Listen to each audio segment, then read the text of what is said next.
नमस्कार, मी पंजाब डक. आज आहे 6 ऑक्टोबर 2025 आणि राज्यातल्या शेतकऱ्याला सांगू इच्छितो की मी म्हटलं होतं ना 7 तारखेपर्यंत पाऊस राहणार आहे 6 आणि 7.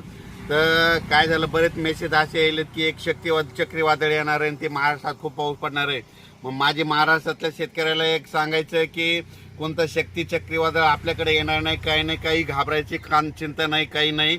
फक्त आजची 6 ऑक्टोबर आणि 7 ऑक्टोबरच्या दरम्यान राज्यात फक्त भाग बदलक तुरळक ठिकाणी पाऊस पडणार आहे. सर्वदूर पडणार नाही, मुसळधार कुठं पडणार नाही, अतिवृष्टी होणार नाही, म्हणून हा अंदाज लक्षात येतात.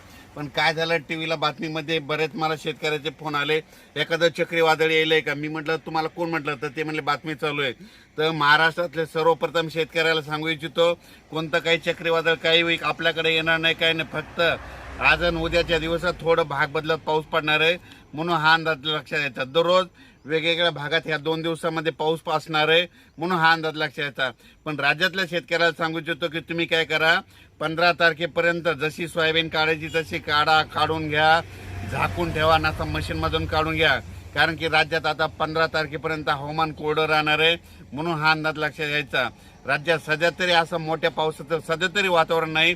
फक्त पाऊस पडणार आहे, अर्ध्या तासाचा पडेल, 10 मिनिटाचा पडेल, 20 मिनिटाचा पडेल, कुठं रिमझिम पडेल, पण सर्वदूर असं सगळीकडे पाऊस पडणार नाही, म्हणून हा अंदाज लक्षात घ्यायचा.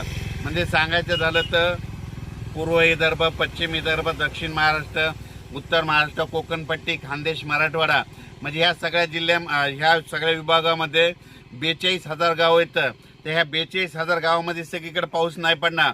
फक्त 10,000 गावामध्ये पाऊस पडेल, सगळीकडे काही पडणार नाही. त्याच्यामुळे काही चिंता करायची गरज नाही. जसं तुम्हाला सोयाबीनला वेळ भेटेल, तुम्ही काय करा, तसं सोयाबीन काढून घ्या आणि जसं दुपारपर्यंत काढा, वाटल्यास उचला, गोळी लावून घ्या. असं केल्याच्या नंतर तुमची सोयाबीन सुखरूप घरी येणार आहे.